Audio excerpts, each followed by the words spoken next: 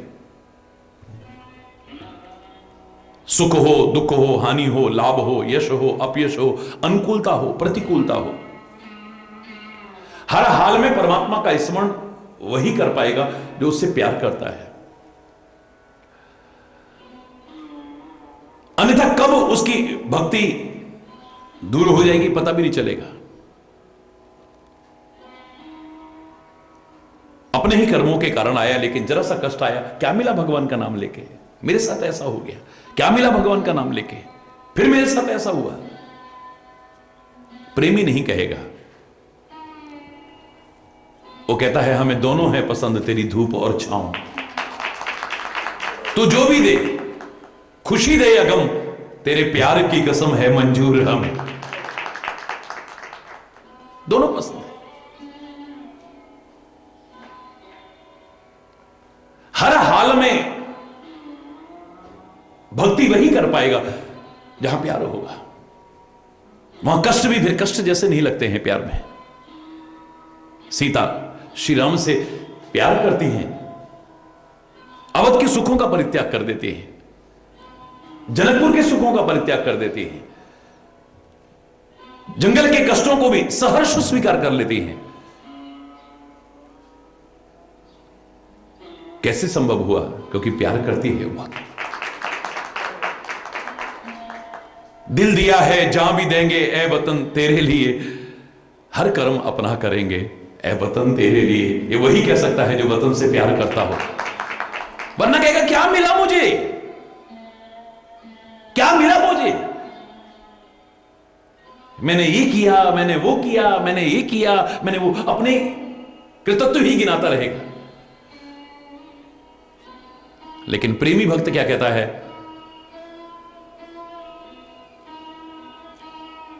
ये जो होता हुआ भी नजर आ रहा है, मेरा आपकी कृपा से सब काम हो रहा है, करते हो तुम कन्हैया, मेरा तो नाम हो रहा है। मैंने किया ही नहीं तो अभिमान काहेगा? और जब मैंने किया ही नहीं, इस चीज का अभिमान नहीं है, तो फिर उससे विमुख होने की संभावनाएं कम हो जाएंगी। ये नहीं मैंने ये किया और फिर मेरे साथ ये हुआ, फिर मेरे साथ, ए भगवान तू कहां सो रहा है, तू क्या सुनता नहीं है? हरि बोलना।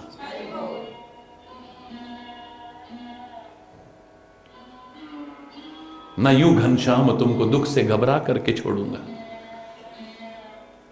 उसकी स्वाभाविक शब्द यही आते हैं, और तेरे को भी नहीं छोड़ने दूंगा।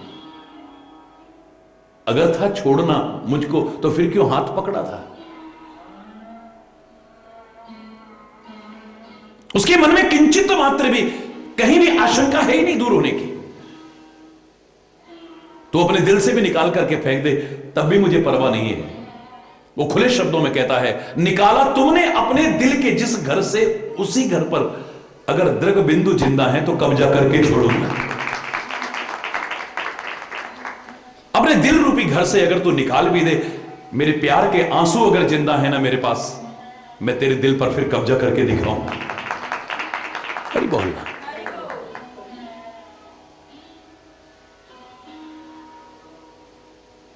कोई उसे दूर नहीं कर सकता। फिर कन्हैया अगर हाथ छोड़ करके जा रहा है तो सूरदास खुले शब्दों में कहता है, बाह छुड़ाए जात हो निर्बल जाने की कोई, हृदय से जाएगा तब जानोगे तुम। तो दिल से जाके दिखा ना, कोई निकाल नहीं सकता उसके दिल से, जो प्यार करता है उसके दिल से। वरना जरा जरा सी परिस्थितियां हमारी भक्ति को छीन कर देंगे।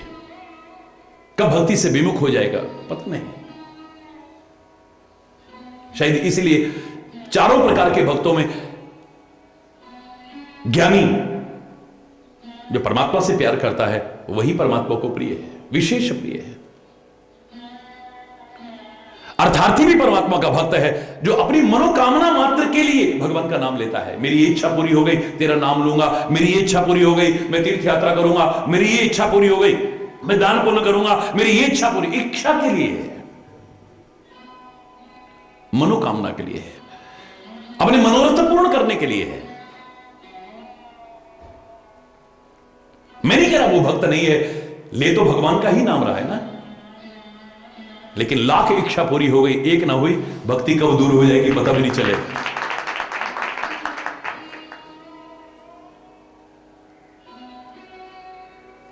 अर्थार्थी भी परमात्मा का भक्त है, लेकिन स्थिर रहेगी कोई गारंटी नहीं है उसकी भक्ति है। जिज्ञासु भी परमात्मा का भक्त है, जो जानना चाहता है परमात्मा के बारे में, लेकिन उसकी भी भक्ति स्थिर रह पाएगी कोई गारंटी नहीं है। कोई जो जानना चाहता है अपनी मति से, अच्छे उसे नहीं जान पाए तो वो क्या जानेगा, और जिससे जानना चाहता है अगर उसको खुद मालूम नहीं है तो क्या जानेगा।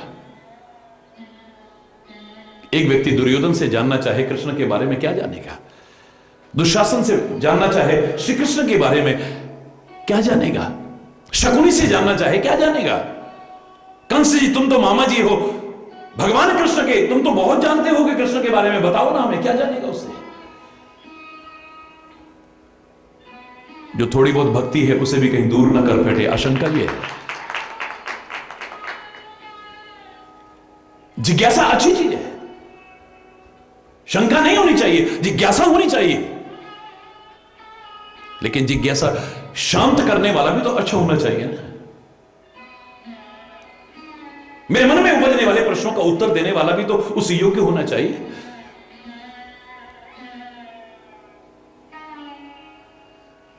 फिर वो दूर नहीं है। पवित्र गुरुवाणी में भी कितना प्यारे शब्दों में कहा, श्वास श्वास सिमरो गोविंद, मन अंतर की उतरे चिंत, पूरे गुरु का सुनो उपदेश, अधूरे गुरु का नहीं,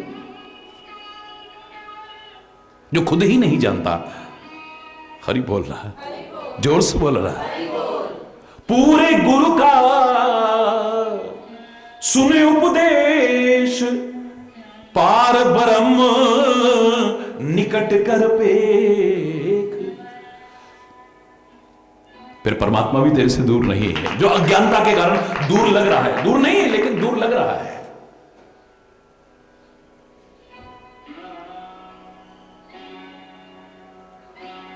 एक दूसरे से जुड़े हुए हैं, ये क्रम है पूरा का पूरा।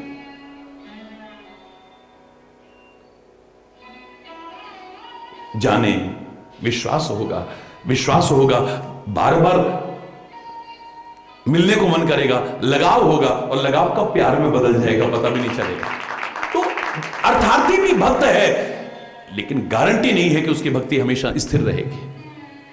जिज्ञासु भी भक्त है, लेकिन उसकी भक्ति सदैव स्थिर रहेगी, कोई गारंटी नहीं है। आर्त भी भक्त है, जो पहले भगवान का नाम नहीं लेता है, पहले तो उसका सहारा देखता है, उसका सहारा देखता है, उसका सहारा देखता है, उसका सहारा देखता है, उसका सहारा देखता है। जब हर ओर से निराश हो जाता है तब उसका सहारा देखता है। अत्यंत दुखी हो चुका है, कोई आशा की किरण शेष नहीं है, अब पुकार रहा है, दुखी होकर के पुकार रहा है।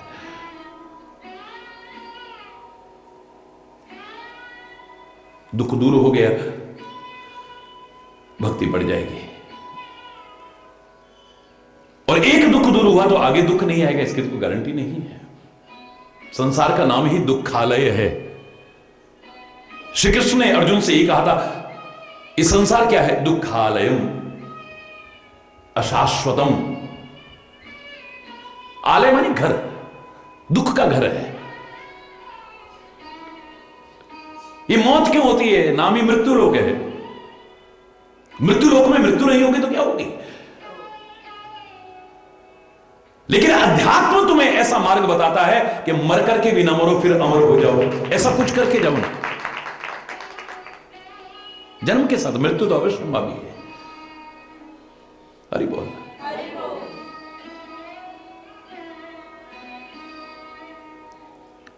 इसका नाम ही दुखालय है। दुखालय में दुख नहीं होगा तो क्या होगा? वो पुस्तकालय ही क्या जिसमें पुस्तक ना हो, वो औषधालय क्या जिसमें औषधि ना हो, वो वाचनालय ही क्या जहां पढ़ने को कुछ ना हो, वो विद्यालय क्या जिसमें विद्या ना हो, और वो दुखालय क्या जिसमें दुख ना हो। लेकिन एकमात्र अध्यात्म हमें वो मार्ग दिखाता है, इस दुखालय को भी सुखालय बनाने की ताकत तेरे अंदर है। ऐ मानव,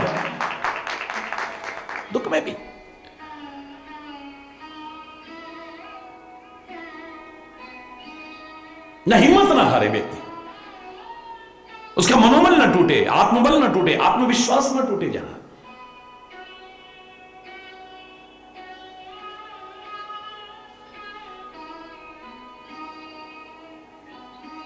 जो बार बार यही कहे सुख दुख की चिंता है ही नहीं, भय है विश्वास न जाए कहीं। मुझे डर सुख दुख का नहीं, शरीर है, ये व्याधि का मंदिर है। बड़े बड़े महापुरुषों को भी हमने कष्ट उठाते, फर्क कितना है कि हम अपनी अनियमित दिनचर्या के कारण, गलत खान पान के कारण या किन्हीं कारणों से भी कष्ट उठाते हैं। हम अपने कारण कष्ट उठाते हैं और हमारे महापुरुष हमारे लिए कष्ट उठाते हैं। फर्क इतना है, बाकी कष्ट तो उनको भी उठाते देखा है। वैसे भी कष्ट उठाते देखा है, और शरीर भी। बड़े बड़े महापुरुषों के जीवन को उठा के देखिए। जगत गुरु आदि शंकराचार्य भगंदर रोग से पीड़ित थे, शंकर के अवतार। स्वामी विवेकानंद डायबिटिक था, शुगर का पेशेंट था। आज तो दवाइयां हैं, उस समय दवाइयां भी नहीं थी।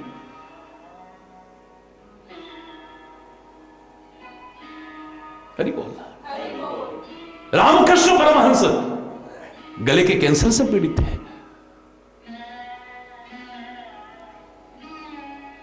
लेकिन उससे प्यार करते थे, वो कष्ट भी उन्हें विचलित नहीं कर पाए। शरीर का धर्म है। हरि बोल।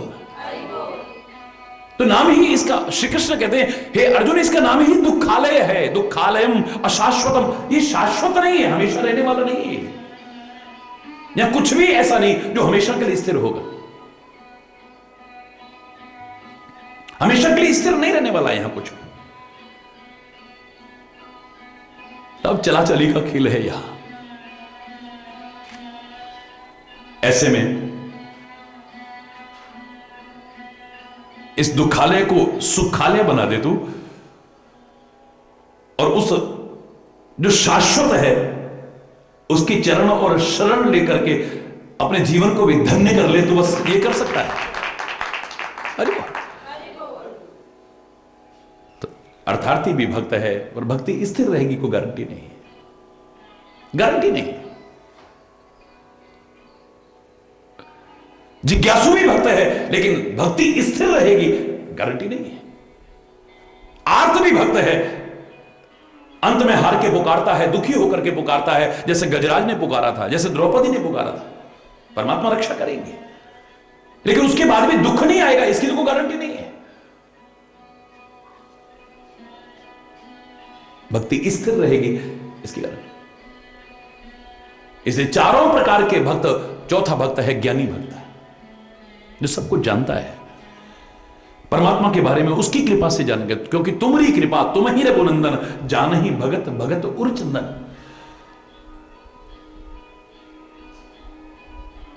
तेरी कृपा के बिना तुझे नहीं जाना जा सकता, और जाना तो तुम ही हो ही जाएगा।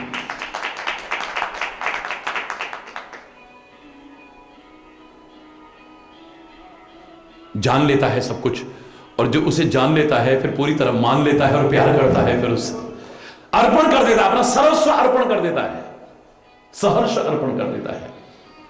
फिर उसे दुख, कष्ट, विपत्ति, परेशानियां, उलझन विचलित नहीं कर सकती है।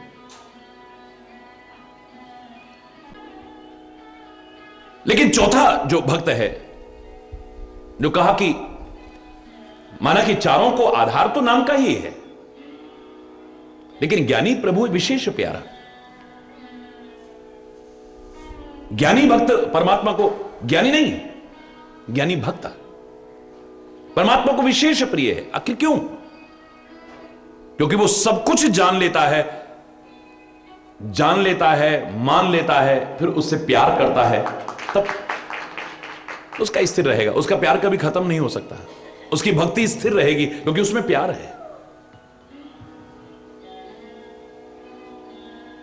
दुख भी विचलित न कर पाए जहां, प्रतिकूलताएं भी विचलित न कर पाए जहां,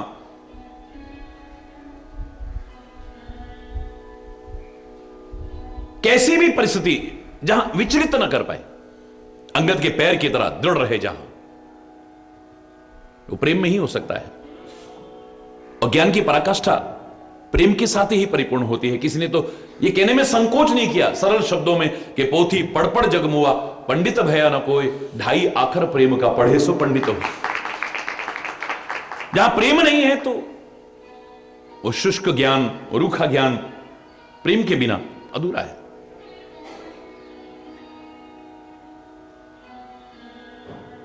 तो प्रीति बिना नहीं भक्ति दृढ़ाही, एक दूसरे के बिना ये संभव नहीं है। जो हमारा प्रसंग चल रहा था, प्रेम के बिना भक्ति दृढ़ नहीं रह सकती है। और इस क्रम में जब जानने की आवश्यकता पड़ती है तो हमें गुरु की आवश्यकता होती है। बिन गुरु होए के ज्ञान, बिना गुरु के ज्ञान नहीं हो सकता। पर ज्ञान की होई विराग बिन, गुरु भी मिल गए लेकिन हमारे मन में अगर वैराग्य ना हुआ, हमारे अंदर राग हुआ, द्वेष हुआ, ईर्ष्या हुई, कपट हुआ, दंभ हुआ, पाखंड हुआ, गुरु के साथ रह करके भी, सिखाने पर भी हम कुछ नहीं सीख पाएंगे, नहीं सीख पाएंगे।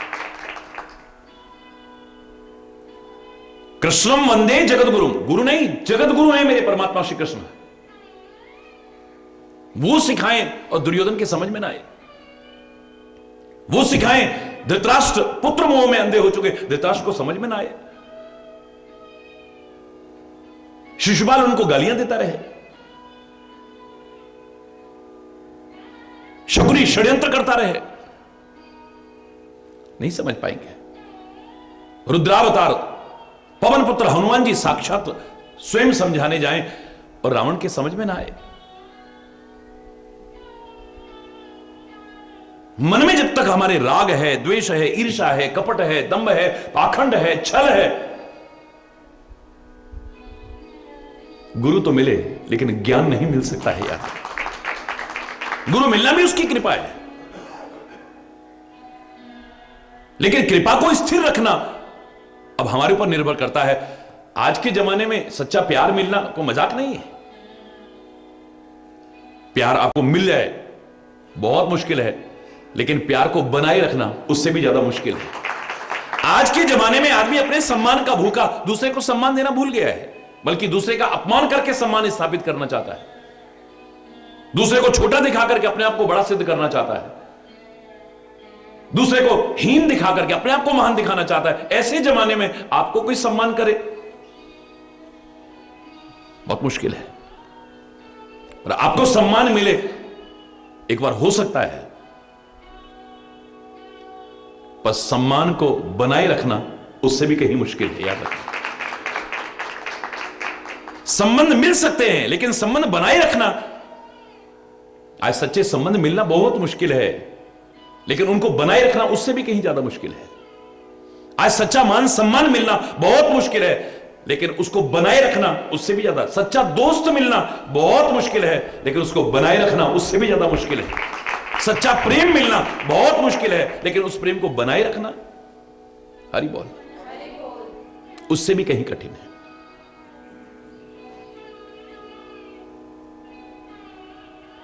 बिन गुरु होय कि ज्ञान, गुरु के बिना ज्ञान नहीं हो सकता है। किसी भी क्षेत्र में आप ज्ञान हासिल करना चाहें, गुरु की आवश्यकता है। आप विद्यालय में जाते हैं, शिक्षक वो भी गुरु है आपका, शुरुआत ही आपकी वहीं से हुई है। माता पिता आपको सिखाते हैं, वो भी आपके गुरु हैं, प्रथम गुरु हैं आपके। शिक्षक भी आपका गुरु है। जीवन के किसी भी क्षेत्र में कुछ भी कहीं पर भी आपको सिखाता है, वो आपका गुरु है, उस्ताद है, मास्टर है। हां, अध्यात्म क्षेत्र में जो लौकिक शिक्षा नहीं, लौकिकता और पारलौकिकता का संगम सत्य मार्ग पर चला करके स्थापित करना चाहे, उसे गुरु नहीं सदगुरु कहते हैं। मात्र असत शिक्षा ही नहीं, जो हमेशा साथ रहने वाली नहीं, उसकी चर्चा नहीं खाली। कोई औपचारिक डिग्रियां नहीं देता, जो मात्र सांसारिक शिक्षा नहीं देता, जो सत्य मार्ग पर चलाने की कोशिश करता है, आपको पुरुष से सत्पुरुष बनाने की कोशिश करता है, आपकी संगति को सत्संगति में परिवर्तित करना चाहता है, आपकी भावनाओं को सद्भावना में बदलना चाहता है, आपके चिंतन को सत चिंतन में बदलना चाहता है, आपके विचारों को सदविचारों में बदलना चाहता है, आपके मार्ग को सदमार्ग बनाना चाहता है, उसे सदगुरु कहते हैं। बिना उसके ज्ञान नहीं हो सकता है। जो विरंचि शंकर समोहि, चाहे शंकर और ब्रह्मा भी क्यों ना हो, तुलसी ये कहने में संकोच नहीं कर रहा है कि बिना गुरु के परमात्मा श्री राम अवतार लेकर के आ रहे हैं, वो भी गुरु की सेवा करके, उनके चरणों में रह करके, उनकी आज्ञा पालन करके गुरु की महिमा को प्रतिष्ठापित करते हैं। परमात्मा श्री कृष्ण भी सांदीपन के आश्रम में रह करके, उनकी सेवा करके, उनका सम्मान करके, उनकी आज्ञा पालन करके गुरु की महिमा को प्रतिष्ठापित करते हैं। लेकिन गुरु के पास तो बहुत लोग गए, ज्ञान कितनों को मिला? उसने ज्ञान सबको दिया, लेकिन ज्ञानार्जन कितने लोग कर पाए? दुनियावी शिक्षा में भी आप देखते हैं, एक ही अध्यापक है, सबको सिखा रहा है। एक 100% मार्क्स ला रहा है, एक 99% मार्क्स ला रहा है, एक 90 ला रहा है, एक 80 ला रहा है, 70 ला रहा है, कोई 60 लेकर के आ रहा है, कोई थर्ड क्लास पास, खाली पासिंग मार्क्स लेकर के आ रहा है, और कोई फेल भी हो रहा है। अभी आपके ऊपर निर्भर है कि आप क्या करते हो। वो तो दे रहा है आपको, सूर्य तो प्रकाश दे रहा है, लेकिन तुम खिड़कियां दरवाजे बंद करके अंदर बैठे रहो, आलसी बन करके पड़े रहो, तुम्हें उसके ज्ञान का, उसके प्रकाश का लाभ नहीं मिल सकता है। अंदर तो तुम्हें ही ले जाना पड़ेगा, बाहर तुम्हें मिल रहा है, आत्मसात तुम्हें ही करना पड़ेगा। और उसके लिए कोई आवश्यकता नहीं कि वृद्धावस्था में जाकर के आप ज्ञानार्जन करें या युवावस्था में जाकर के, बाल्यावस्था से ही प्रारंभ हो जाएगी। मेरे पवन पुत्र हनुमान जी तो बहुत छोटे से हैं, सूर्य को निगल गए। सूर्य को निगलने का तात्पर्य क्या है? बाल समय रवि भक्ष लियो, बाल समय में ही रवि को भक्षण कर लिया है, सूर्य को निगल लिया है।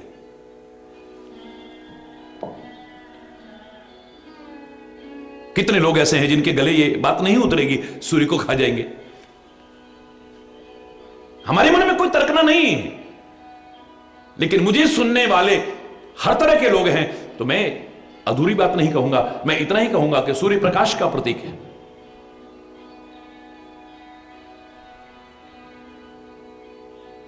प्रकाश खाली बाहर ना रहे, हमारा अंदर भी आलोकित हो, इसके लिए खाली सूर्य नहीं, ज्ञान के आलोक से अंतर को भी आलोकित करने की कोशिश की। ये प्रकाश को अंदर लेकर के जाओ, खाली बाहर ना रहे हमारे प्रकाश। बाहर तो सूर्य प्रकाश कर देगा, चंद्र इत्यादि प्रकाश कर देंगे, अग्नि इत्यादि प्रकाश कर देंगे, अंतर तो संतवाणी ही प्रकाश कर सकती है, गुरु का मार्गदर्शन ही, ज्ञान ही प्रकाशित कर सकता है।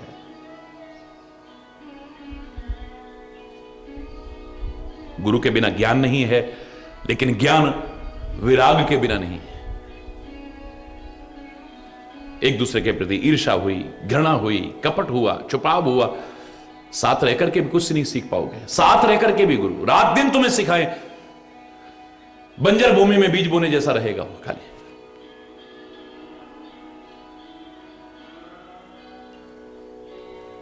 सुख की लही हरि भगति बिना, हरि भक्ति के बिना सुख प्राप्त नहीं हो सकता। सुख के साधन जुटा सकते हो आप, भक्ति करो ना करो, ज्ञान आपके जीवन में हो ना हो, सुख के साधन जुटा सकते हो आप। मकान बना सकते हो, गाड़ियां ला सकते हो, हर सुख सुविधा के साधन जुटा सकते हो, लेकिन सुखी हो पाओगे इसकी गारंटी नहीं है। जिनके पास सारे सुख के साधन हैं वो भी सुखी हों, इस बात की तो गारंटी नहीं। किसी को कोई दुख है, किसी को कोई दुख है, नानक दुखिया सब संसार। थोड़े थोड़े सब दुखी, एक सुखी राम का दास। बस बहुत विस्तार से एक एक बिंदु के बारे में आप सुन चुके हैं कि इसके बिना ये नहीं है, इसके बिना ये नहीं है, इसके बिना ये नहीं है। स्वाभाविक संतोष की प्रवृत्ति जब तक हमारे अंदर पैदा नहीं होगी, हम विश्राम प्राप्त नहीं कर सकते हैं। सेटिस्फैक्शन, आगे बढ़ने के प्रयास करते रहना, लेकिन वर्तमान में जो है उसमें सेटिस्फैक्शन हो हमारे अंदर। और वो तभी होगा जब अपने से नीचे वालों को देखोगे फिर भी हम लाखों करोड़ों से अच्छे हैं, हमसे भी बदतर जीवन जी रहे हैं लोग, बहुत शांति मिलेगी आपको। आगे बढ़ने के प्रयास करते रहना, मैं नहीं कह रहा रुक जाना। अपने प्रयासों से आप संतुष्ट हो, मैं नहीं कह रहा, आप और प्रयास कीजिए, और प्रयास कीजिए, ज्यादा से ज्यादा प्रयास कीजिए, लेकिन जो मिला है उसमें जब तक संतोष की प्रवृत्ति ना हो, कितना भी आपको मिल जाएगा आप सुखी नहीं हो पाएंगे। और यह प्रवृत्ति ऐसी हो जाए, सहज संतोष, स्वाभाविक संतोष, जबरदस्ती थोपा हुआ संतोष नहीं।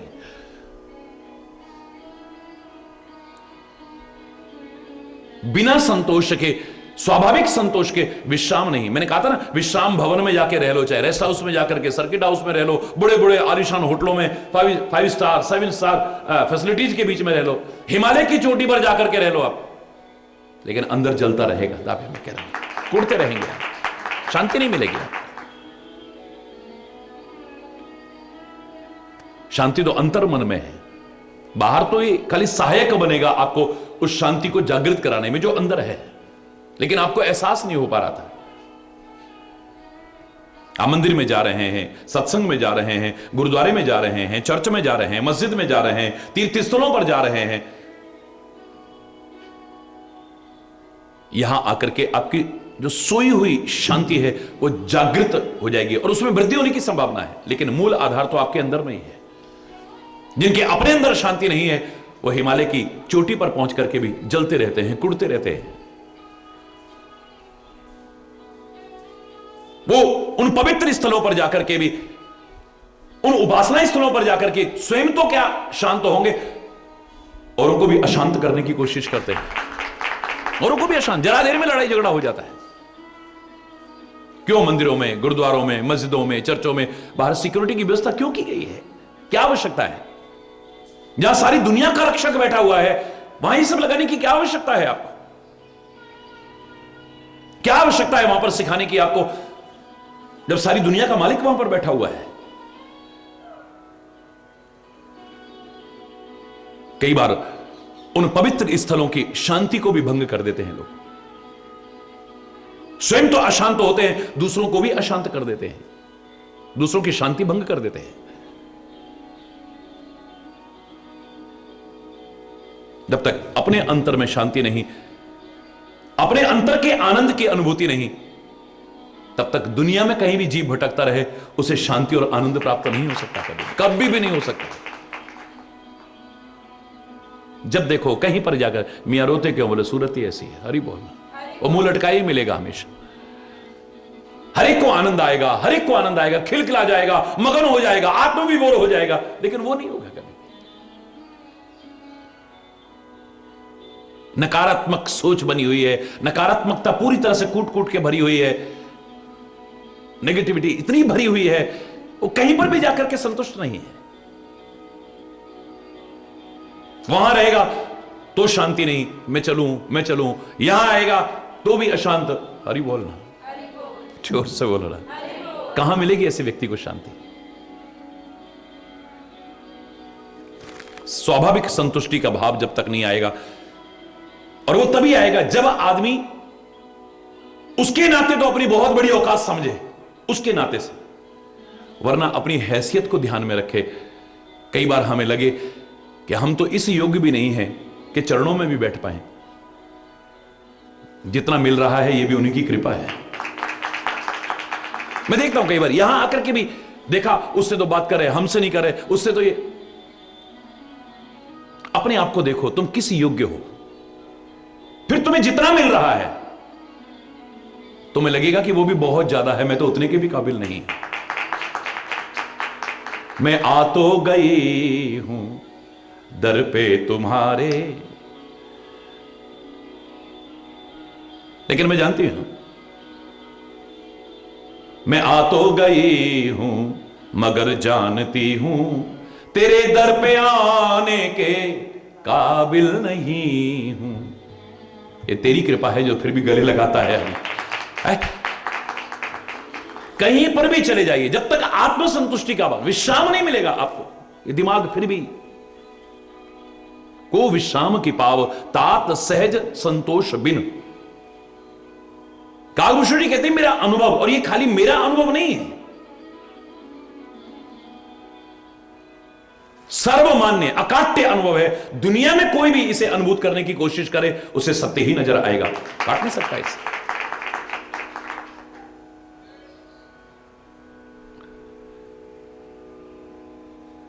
सब कुछ मिल गया, लेकिन कितना भी मिल गया, लेकिन संतोष नहीं है, विश्राम नहीं है।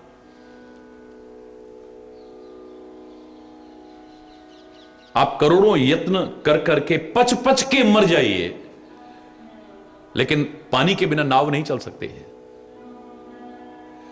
नाव है आपके पास, बड़ी अच्छी बात है, नाव मिल गई आपको, बड़ी अच्छी बात है, लेकिन नाव चलेगी तो पानी में ही ना। सुख भी, विश्राम भी, शांति भी, संतोष की नाव पानी पे ही चलेगी, नहीं चल सकती बनी। नाव मिल गई आपको, साधन मिल गए हैं, लेकिन सुखी नहीं है आप। बिन संतोष न काम न साई, एक दूसरे पर निर्भर हैं। जब सेटिस्फेक्शन आ जाता है फिर कामनाएं नहीं रहती हैं। आदमी प्रयास करता है, बहुत कुछ प्रयास करता है, लेकिन कामनाएं नहीं है, क्योंकि कामनाओं का कोई अंत नहीं है, आवश्यकताओं का कोई अंत नहीं है, दुश्मनी का कोई अंत नहीं है, कोई अंत नहीं है इसका, घृणा का कोई अंत नहीं है। अंतरहित चीजें हैं ये। अगर अंतरहित चीजें ही लेनी है तो उसकी शरण पकड़ो जिसका कोई अंत नहीं पा सका है, उस अनंत की शरण, उसका भी कोई अंत नहीं है। और जानस संत अनंत समाना, रामायण में कहा कि संत को भी अनंत के समान ही समझना, कम करके मत आंकना, क्योंकि वो भी उस अनंत की राह ही दिखाएंगे तुम्हें, स्वयं चल करके।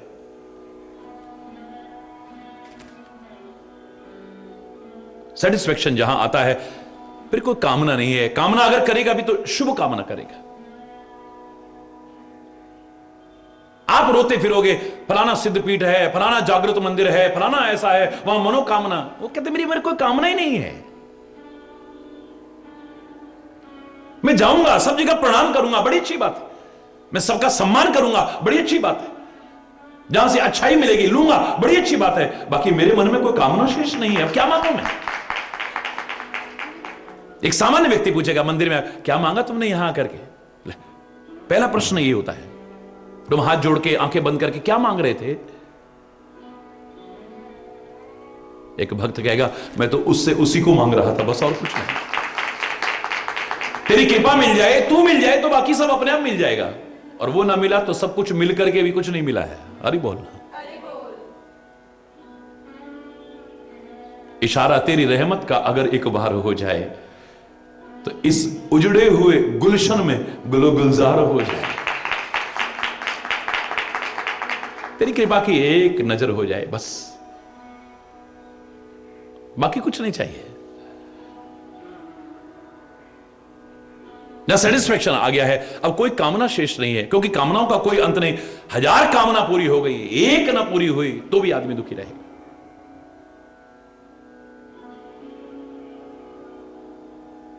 हिरण्यकश्यप का वध हुआ, नरसिंह भगवान बड़े प्यार से प्रहलाद को अपनी गोदी में बिठा लेते हैं, स्वयं कृपा करके कहते हैं, पुत्र मांग लो, क्या कामना है तुम्हारी, मांगो ना मुझसे। नहीं, कुछ तो मांगना पड़ेगा तुम्हें। क्या मांगू आपसे?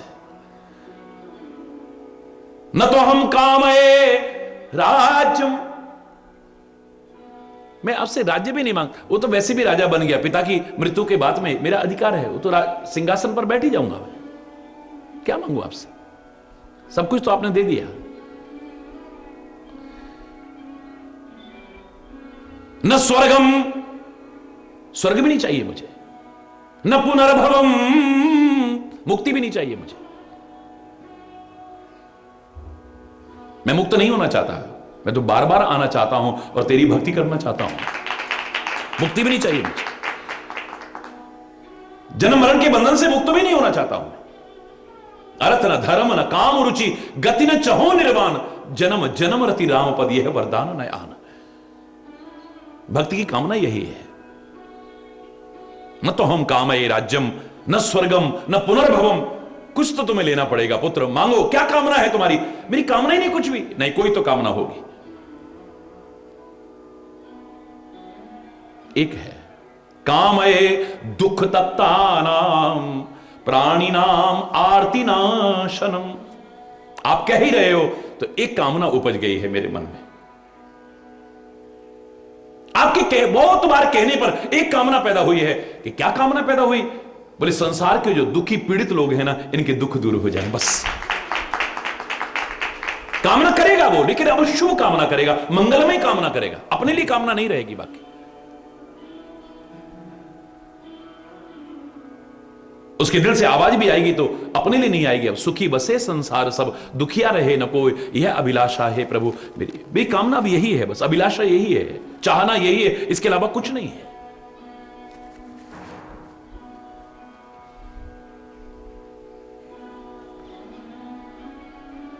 सर्वे भवन्तु सुखिनः सर्वे सन्तु निरामया सर्वे भद्राणि पश्यन्तु मां कस्य दुख भागवत। नानक नाम चढ़दी कला तेरे पाने सर्वत्र दा भला। सबका भला हो, बस यही कामना है, मेरी और कोई कामना नहीं है। हरि बोल। और ये जब तक संतोष की प्रवृत्ति नहीं आएगी,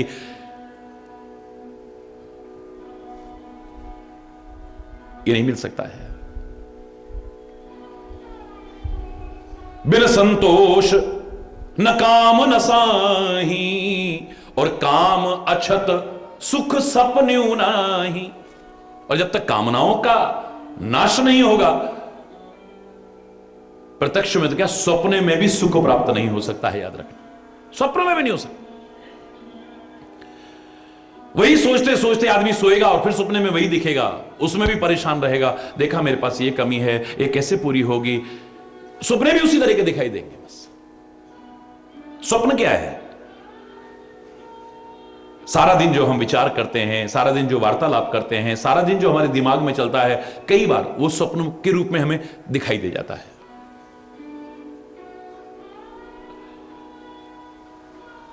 तीन ही कारण बताए गए हैं स्वप्न आने के, लेकिन कई बार ऐसा होता है जो हमने चर्चा भी नहीं की, जो हमने सुना भी नहीं, जो सोचा भी नहीं, वो भी दिख जाता है कई बार। तो रीबर्थ को मानती है हमारी भारतीय संस्कृति, और आज हर संस्कृति मानती है, पुनर्जन्म को मानती है। तो अवश्य ही कोई पूर्व जन्म के संस्कार रहे होंगे। वर्तमान में आपने वो दृश्य देखा भी नहीं, सोचा भी नहीं, पढ़ा भी नहीं, सुना भी नहीं, वो आपको दिख रहा है। अवश्य ही कोई पूर्व के संस्कार हैं। या तो आप दिन भर जो चर्चा करते हो, दिन भर जो सोचते हो, वो आपको स्वप्न में दिखाई देता है, या कोई पूर्व जन्म के संस्कार हैं, वो स्वप्न में दिखाई देता है, या भविष्य में होने वाली घटनाओं का संकेत भी हो सकता है। उसके लिए समझ की आवश्यकता है। कई बार भ्रमित हो जाते हैं और अनावश्यक दुखी होते हैं, वो भी नहीं, हाय ऐसा सपने में देखा, पता नहीं क्या होगा। स्वप्न स्वप्न ही है, सच्चाई नहीं। हरि बोल। स्वप्न को स्वप्न तक रहने दो। हरि बोल। परेशान मत हो। कई बार ऐसा भी होता है कि भावी घटनाओं के सूचक भी होते हैं, लेकिन उसका फलादेश करना आना चाहिए। अनजाने में हम कई बार व्यर्थ की आशंकाओं में घिर जाते हैं, दुखी होते रहते हैं, सोचते रहते हैं, कुछ अच्छा सोचने के बजाय उसी के बारे में सोचते, वो गलत है। हरि बोल। जब तक कामनाएं नष्ट नहीं होंगी,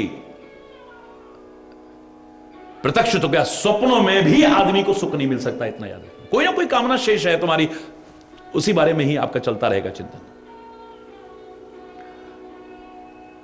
और कामनाएं नष्ट होने का एक ही तरीका है, बस राम भजन बिन मिटहि की कामा। उसके भजन के बिना कामनाएं नष्ट हो ही नहीं सकती है। एक कामना पूरी हो गई, दूसरी हो जाएगी, दूसरी हो गई, तीसरी हो जाएगी, तीसरी हुई, चौथी हो जाएगी, कोई अंत नहीं है इसका। संसार में कामनाओं का कोई अंत नहीं है। फिर कह रहा हूं, आवश्यकताओं का कोई अंत नहीं है। हरि बोल। आवश्यकताओं का भी कोई अंत नहीं है। और इसी तरह से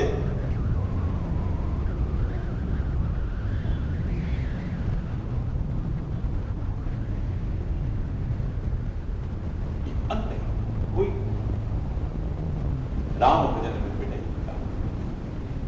शुरुआत राम भजन से की थी और अंत भी राम भजन पर ही करेंगे।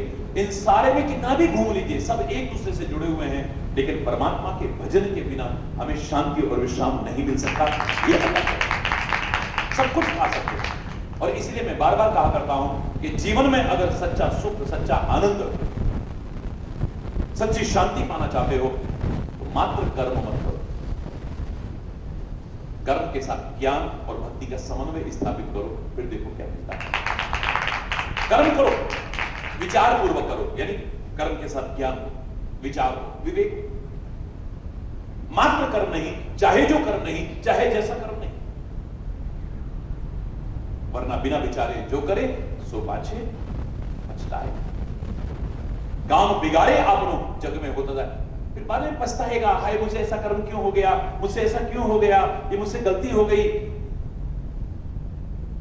कर्म के साथ ज्ञान आवश्यक है, विचार आवश्यक है, विवेक आवश्यक है। हाँ, साथ में अगर हृदय से परमात्मा का स्मरण भी हो तो सोने में सुहागा है। क्योंकि हृदय से परमात्मा का स्मरण होगा, गलत कर्म होने की संभावना नहीं रहेगी आपसे, बच जाएंगे आप। लाख प्रयास करके भी जिन गलतियों से नहीं बच पा रहे, बच जाएंगे आप उनसे। बहुत सोचते हैं हम ऐसा ना सोचें, फिर भी ऐसा सोच आ जाती है। बहुत सोचते हैं ऐसा हमसे ना हो, फिर हमसे हो जाता है। बहुत सोचते, तुम सोचते हो, प्रयास भी करते हो, फिर भी सफलता नहीं मिलती। लेकिन हृदय से परमात्मा का स्मरण करते हुए प्रयास करोगे, फिर देखो प्रयास नहीं छोड़ना, क्योंकि God helps those who help. वो भी उसी की सहायता करेगा जो स्वयं भी प्रयास करेगा। प्रयास हम करेंगे,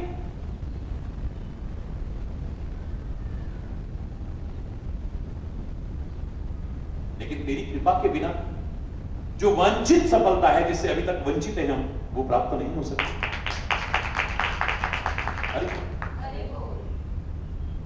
हृदय से परमात्मा का स्मरण करें। मैंने आपसे कहा था, इतनी खुली छूट कोई नहीं दे सकता है।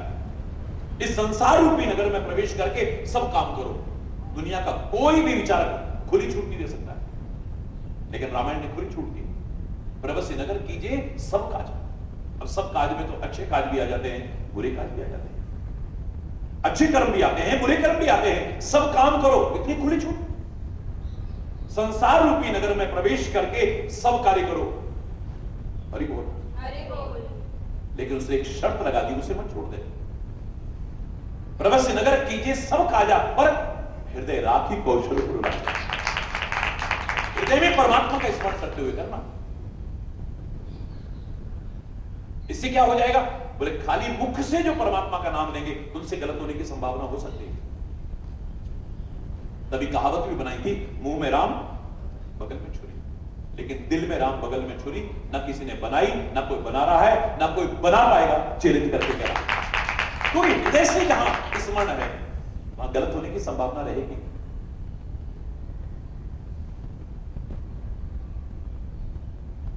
राम भजन बिन मिटेगी काम, थल विहीन तरु कवही की जाओ। वृक्ष को जमने के लिए एक आधार की आवश्यकता है, भूमि की आवश्यकता है, तभी वृक्ष जमेगा, लटकेगा नहीं। चाहे आप उस वृक्ष को गमले में रखते हैं या लटकने वाले गमले में रखते हैं, कुछ ना कुछ आधार उसे बहुत आवश्यक है। बिना उसके सीधे आप हवा में ऐसे लटका दें और वो वृक्ष चलता रहे, ऐसा नहीं। कामनाएं नष्ट होने रूपी आधार अगर ना हुआ तो सुख नहीं मिल सकता है।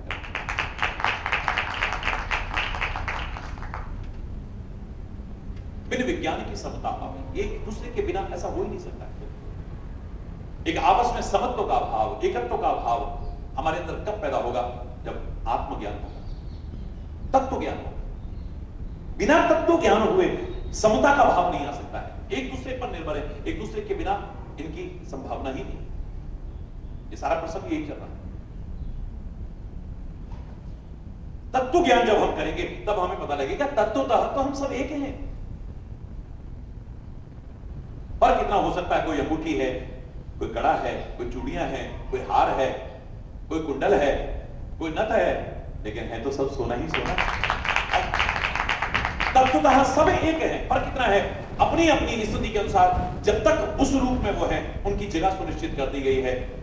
बिछुए की यहां पर जगह बना दी है, पायजेब की यहां जगह बना दी है, करदनी की यहां पर जगह बना दी है, चूड़ामणि की यहां पर जगह बना दी है, कुंडल की यहां पर जगह बना दी है, नथ की यहां पर बना दी, हार की यहां बना, अपनी अपनी जगह सुनिश्चित है और वहीं पर अच्छा लगेगा। लेकिन जब कभी तोड़ दो तो सब सोना ही सोना है, और है क्या?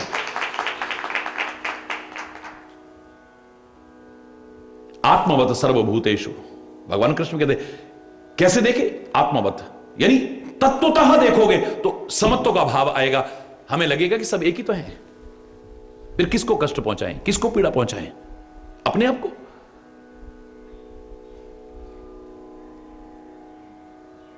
जो सदगुरु ने हमें राह दिखाई, वो क्या दिखाई थी? मन नाथ से जगन्नाथ।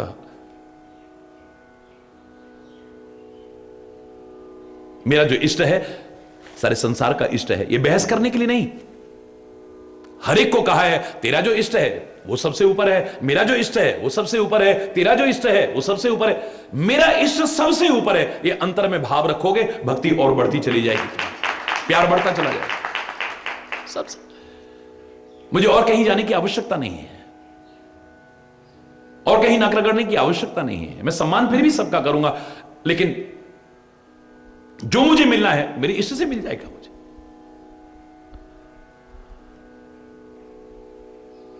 मन नाथ से जगन्नाथ, मद गुरु से जगत गुरु।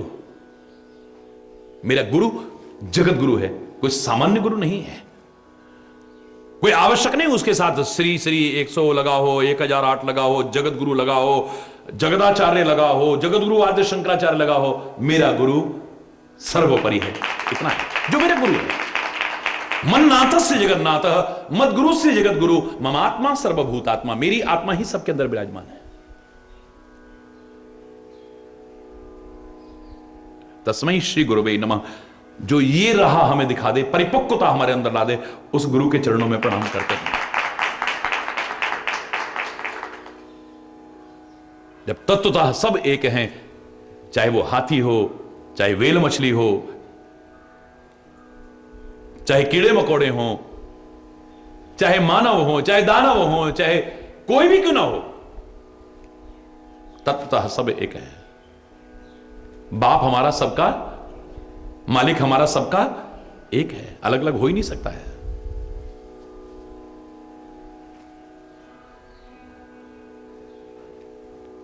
एको ब्रह्म, अलग अलग नहीं, और सब हम उसकी ही औलादे हैं। ये मन में भाव आता है। कभी बहुत छोटे रूप में आता हूं, 52 अवतार में इतना ठिगना सा लगता हूं, कभी बहुत लंबा दिखाई देता हूं, समय में ही। बिन विज्ञान की समता वही, बिना विज्ञान के नहीं। खाली ज्ञान से नहीं होगा, ज्ञान तो तुम्हें बहुत है, ज्ञान के बिना कोई भी नहीं है। भीखा भूखा कोई नहीं, सबकी गठरी लाल, सबको ज्ञान है। देखो गीता भी याद है, रामायण भी याद है, पुराण भी याद है, ग्रंथ भी याद है, सब कंठस्थ हैं पूरी तरह से, लेकिन आचरण में तो नहीं है। जैसे एक पशु के ऊपर सारे के सारे वेद, पुराण, उपनिषद, रामायण, गीता, ग्रंथ सारे लाद दिए जाएं, तो है सारा उसके ऊपर, पर उसको लाभ तो नहीं मिलने वाला कुछ।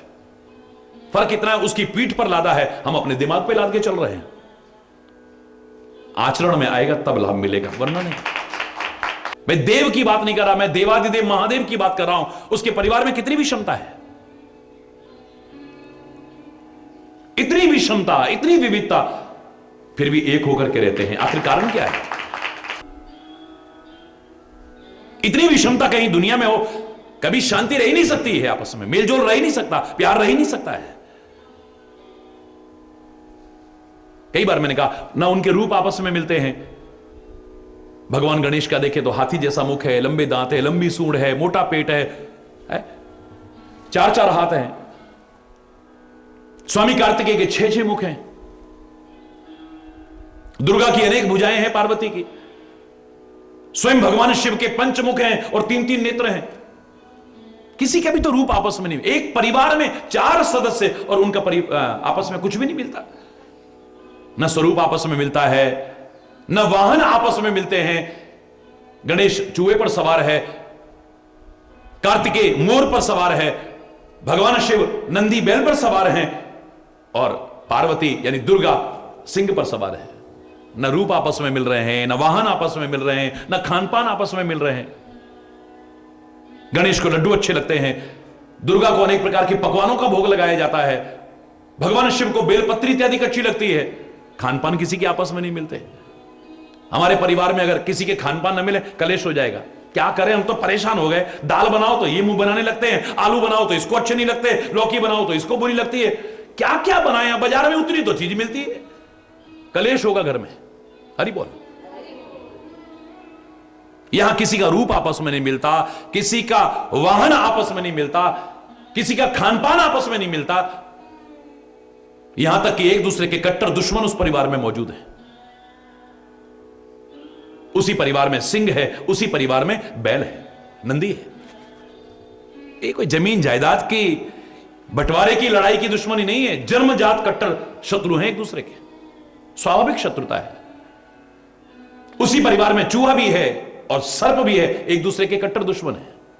उसी परिवार में मोर भी है और सर्प भी है, मोर सांप को खा जाता है, एक दूसरे के दुश्मन है। हरि बोल।